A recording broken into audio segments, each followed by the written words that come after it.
Ini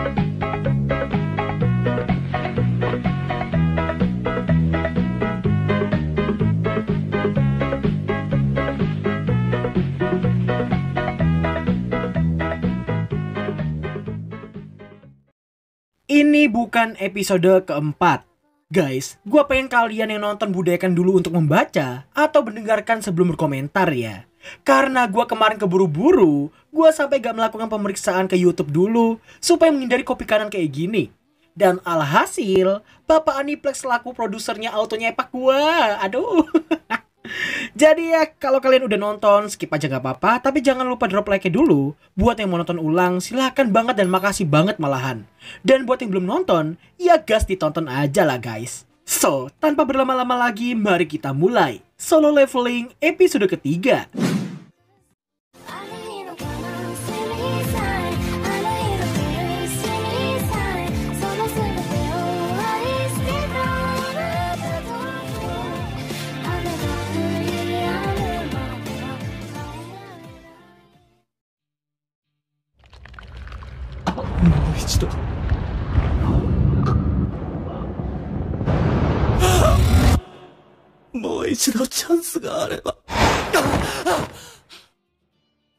Setelah mengalami insiden yang benar-benar sangat mengerikan, nampaknya Jinwo yang baru aja terbangun dan terkejut karena dirinya yang telah berada di rumah sakit. Jinwo pun semakin dibuat terkejut bukan main karena mendapati lengan dan juga kakinya yang masih utuh seolah tidak terjadi apapun sebelumnya. Gak cuma itu, bahkan dadanya yang tertikam oleh salah satu patung anak buah Pepsodent pun tak terlihat seperti ada bekas luka sama sekali. Gak lama kemudian, dua orang dari Departemen Pengawas Biro Hunter datang menemuinya, di mana pria dengan rambut pirang kecoklatan ini bernama Wu Jinchul, sedangkan yang jabrik ungu bernama Kang Taesik. Setelah mereka sedikit mengobrol bersama, diketahuilah Jinwo yang telah pingsan selama 3 hari lamanya. Beda halnya dengan Jinwo yang masih terbaring di rumah sakit, Pasong yang telah kehilangan lengannya pun terindikasi akan pensiun lebih cepat. Sedangkan Mbak Juhi yang mengalami trauma berat pun sedang melakukan terapi di rumahnya. Dan jika dilihat dari rasa traumanya, kemungkinan besar Mbak Juhi juga akan berhenti menjadi hunter.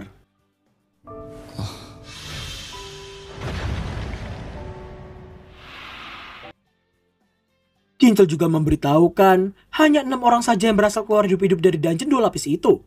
Dan meskipun sering terjadi, tapi dungeon 2 lapis dengan tingkatan seperti itu sangat jarang mereka temukan.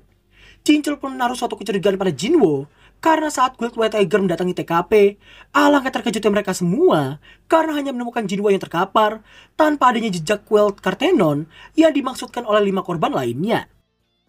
Sonjinu Hunter, anata kakusei go no kakusei o shita n ja arimasen ka? Di sini kita penjelaskan bahwa jumlah kekuatan seorang hunter telah ditetapkan sejak ia dibangkitkan, dan kekuatan itu tak akan pernah berubah seumur hidup mereka. Namun ada beberapa kasus di mana seorang hunter akan mengalami kebangkitan kedua mereka. Dan biasanya, kebangkitan itu bisa melampaui batas yang tadinya peringkat rendah, tiba-tiba akan memiliki peringkat A atau bahkan peringkat S. Mendengar dugaan itu, sontak Jinwo pun jadi ngarep akan memilikinya. Namun sayangnya, setelah ia diminta buat mengukur kapasitas mananya, ternyata... A級、いや、S 級のハンターなしには下級のハンターが生き残れるはずがない。かえって失礼なことをしてしまったようです。Meskipun matanya Jinwo udah sangat berharap, namun angka yang muncul bahkan tidak mencapai angka minimum seorang hunter peringkat E yang berada di angka 70-an. Meski telah terbukti, namun jelas hal itu malah menjadi tanda tanya besar bagaimanakah Jinwo masih bisa hidup di dungeon mengerikan seperti itu. あの人たちはこれが気にならなかったのかな? Oh, tanpa bisa dilihat oleh kedua orang tadi, rupa-rupanya di penglihatan Jinwo saat ini terdapat sebuah jendela status seperti di dalam game. Setelah menyentuhnya, Jinwo pun jadi teringat sesaat sebelum malaikat maut mau menjemputnya, terdapat sebuah jendela status yang sama yang memberitahukan bahwa Jinwo telah menyelesaikan quest rahasia nyali sang pecundang. Dan hal itu men-trigger sebuah notifikasi yang menawarkan Jinwo untuk menjadi seorang player.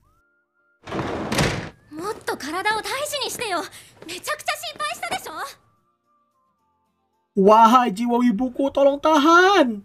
Waifu gue di anime ini cuma buat hunter doang, please. Datangi Jin-A ke rumah sakit tentunya bukan buat main gundu sama suster, melainkan buat menjenguk sang kakak yang terbaring di sana.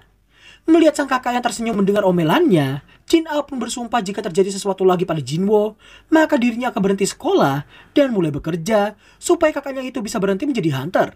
Setelah itu, Jinwo pun menanyakan sang adik yang bisa atau tidak melihat jendela status yang ada di hadapannya saat ini. Namun jelas seperti halnya Jinchul dan juga Taesik sebelumnya, Jin-A juga nggak bisa melihat hal tersebut di sana. Jinwo yang tahu adiknya itu sudah memainkan cukup banyak game sejak bocil, hal itu membuatnya bertanya tutorial membuka pesan yang belum dibaca. Jin-A yang merasa otak sang kakak yang lagi error pun tetap memberitahukan bahwa mereka bisa memeriksanya di kotak pesan ataupun tanda quest. メッセージボックスを開けばいいんじゃない？じゃあ行くね。ソンイ、お待たせ。 Nah, setelah ini kita akan melihat betapa gobloi Jinwo yang meski telah diberikan tutorial awal untuk menjadi kuat, serta pemberitahuan tentang penalti yang akan diterimanya nanti, namun dirinya malah mengacukannya dan menganggap sistem itu sedang ngebadut saat ini. By the way, tutorialnya itu kurang lebih sama kayak pelatihannya Saitama guys. Sebelum kita melihat apa yang akan terjadi pada Jinwo, nampaknya Jinchul yang sedang menghubungi Pak Go Gun-hee selaku atasannya soal Jinwo yang tidak mengalami kebangkitan keduanya. Dan karena itu kali pertama mereka menemukan kasus kayak gitu, Pak Go pun berniat untuk menjadikannya sebagai kasus spesial di pangkalan data nanti. Di lain sisi, terlihat Choi Jong-in yang meminta Hunter Cha untuk menjadi instruktur bagi para newbie yang akan ngeret di dungeon peringkat B nanti. Meskipun gak pandai mengajar, tapi Hunter Cha cuma diminta untuk hunting kayak biasanya, dan tugas para newbie ialah memperhatikan dan mempelajari setiap gerakan Hunter Cha nanti. Di malam harinya, terlihat sebuah dungeon yang muncul di tengah jalan raya dan membuat para mobil yang melintas di sana langsung berhenti dalam seketika.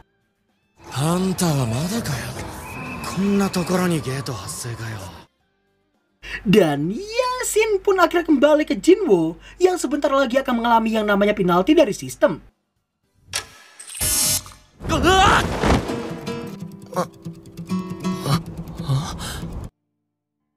Oh iya, nampaknya Jinwo yang telah diteleportasikan paksa ke suatu wilayah gurun pasir.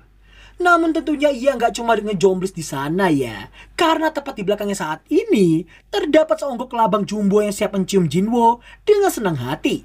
Dan ya, penalti yang Jinwo terima saat ini seriusan bikin gua ngakak. 4 jam survive dari seonggok temannya Georgie cuy.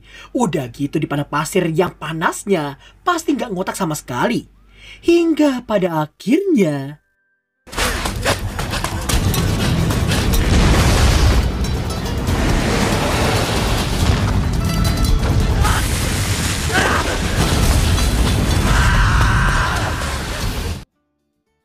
di saat yang bersamaan, para suster yang nggak bisa menemukan Jinwo dimanapun langsung bergegas pergi mencarinya.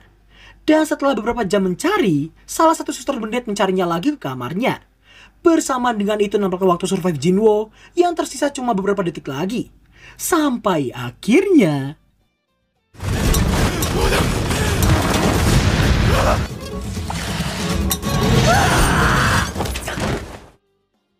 iya, Jinwo berhasil kembali tepat sebelum dicium sama bestinya Georgie tadi. Sistem pun memberikan notifikasi bahwa Jinwo baru aja berhasil menyelesaikan quest penaltinya dan diminta buat mengkonfirmasi hadiahnya. Namun karena udah sangat capek, Jinwo pun bodoh amat dan langsung pingsan dalam seketika. Son-san, daijoubu desu ka? Singkat cerita, setelah menelpon Jin-A dan setelah mengetahui penalti dari quest harian yang seriusan sangat gobloy, hal itu memacu Jinwo untuk menekuni pelatihan Saitama si botak berjubah.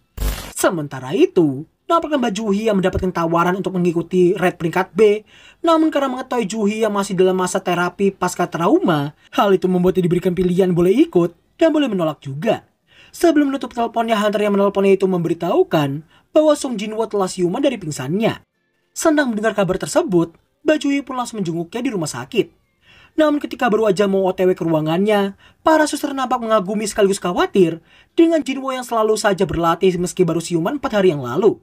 Melihat Jinwo yang tidak menyerah sama sekali, hal itu membuat Mbak Juhi mendapatkan secercah semangat hidup dan memutuskan buat pergi dari sana. Di lain sisi, Jinwo kini sudah mengerti beberapa hal soal sistem di hadapannya, di mana jika Jinwo bisa menyelesaikan quest hariannya, maka dirinya akan mendapatkan 3 hadiah. Lalu ia juga akan memperoleh sejumlah poin status yang bisa diatur semaunya.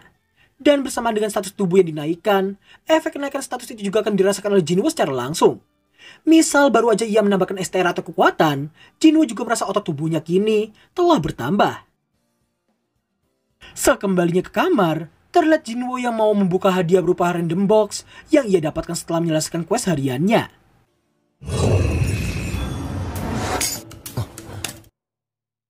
Iya, intinya kunci ini adalah kunci untuk membuka dungeon instan yang berlokasi di stasiun bawah tanah Hapjeong. Meski dirasakan berbahaya, namun Jinwoo yakin kunci itu bisa membuatnya menjadi semakin kuat. 強くなるためのイベントだろうか。 Singkat waktu, terlihat Jinwoo yang saat ini sedang menemui sang ibu yang sedang koma. Di mana itu bermula dari 4 tahun yang lalu, yang kala itu Jinwoo dan Jin-A harus dibuat sangat panik karena mendapati sang ibu yang tidak sadarkan diri. Dan setelah dibawa ke rumah sakit, ternyata ibu mereka mengalami penyakit narkolepsi atau biasa disebut sebagai tidur abadi. Yang mana penyakit itu bisa muncul bersama dengan kemunculan Gate Dungeon, dan konon katanya hanya 1 banding puluhan ribu orang aja yang bisa terkena penyakit itu. Karena itu tergolong penyakit yang sangat langka, belum ada satupun teknologi ataupun obat yang bisa menyembuhkan si pengidap dari penyakit itu. ほら若いのあなたはハンターの資格を得ました。でも危険なんでしょ。俺に任せろって。 Di tengah Jinwoo yang sedang melatih fisiknya, dirinya mengingat kembali masa-masa awalnya menjadi seorang hunter. Karena cuma menjadi beban partinya dulu, dirinya pun hanya bisa tersenyum karena merasa tidak berguna sama sekali. 筋力。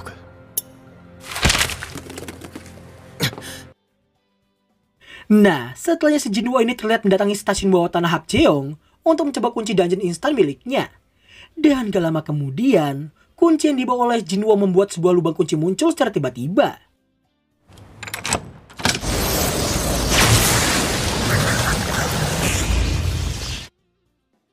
Setelah masuk ke dungeon itu, Jinwoo pun sangat terkejut karena dirinya yang gak dibiarkan keluar dari sana sebelum ia mendapatkan batu teleportasi dari drop-dropannya bos dungeon di sana.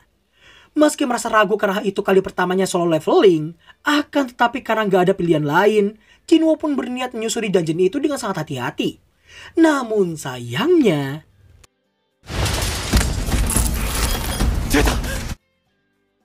Terkejut melihat 3 goblin dengan tanda nama warna oranye seperti itu, sontak hal tersebut membuat Jinwoo jadi teringat traumanya yang pernah ditikam oleh seekor goblin sebelumnya. Akan tetapi, karena gak pengen hal itu terulang kembali, Jinwoo pun mencoba mendobrak batasannya sendiri, sampai akhirnya ia bisa menghadapi ketiga goblin itu sekaligus. Namun tanpa disadari olehnya, seekor monster yang jauh lebih berbahaya lagi, nampak sedang mengawasinya dari dalam kegelapan. Lalu yang terjadi...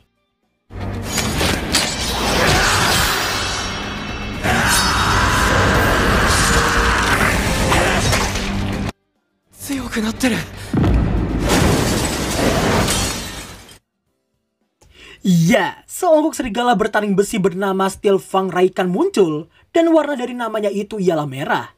Yang artinya, monster di hadapannya saat ini masih sangat sulit untuk dihadapi oleh Sung Jinwoo itu sendiri.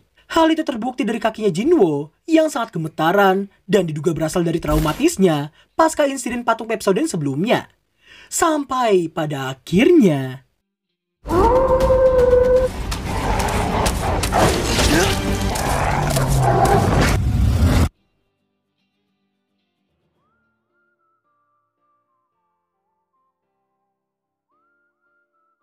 Dan berakhirlah alur cerita anime Solo Leveling episode ketiga. Mari kita mulai topik curhatan gua kali ini. Kalian tahu channel ini? Iya, channel idiot yang tiba-tiba muncul dan mencuri beberapa video gua dengan seenak jidatnya. Parahnya, suara gua cuma diganti jadi bahasa Inggris. Dan seriusan kayaknya dia itu orang luar negeri.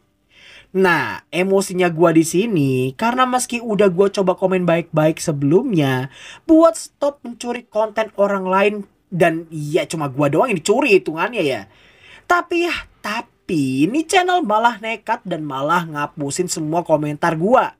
Kalian bisa cek sendiri aja, dan gua juga punya bukti di sini. Dia itu cuma nge-crop video gua supaya logo dan tulisan serta subtitle yang gua buat itu hilang. Bahkan di Sokushi Cheat kemarin gua udah ngasih logo di tengah video, malah ditimpa dengan seenaknya cuy. Parah banget nih orang, sumpah. Dan kalau kalian masih butuh bukti, gampang. Nih, kalian bisa lihat aja. sistem YouTube mendeteksi short gue aja dimaling. Jadi gue minta tolong ke kalian semua buat report channel Dimensi Idiot yang satu ini sebelum menjamur merugikan channel orang lain selain gue. Link channelnya gue taruh di deskripsi atau kolom komentar ya, gue pin. Tapi ya gak habis pikir aja gitu loh ya. Orang luar nyolong konten dari Indo. What the fuck? Itu yang buat channel naruh otaknya si Kill tapi ya sejak. Ya udahlah ya. Yang penting makasih buat kalian yang mau bantu report. Dan sorry juga buat kalian yang senantiasa dengerin curhatan harian gua yang seriusan gak ada habis-habisnya sama sekali setiap harinya ya. So thanks for watching dan sampai jumpa di minggu depan nanti. Bye bye.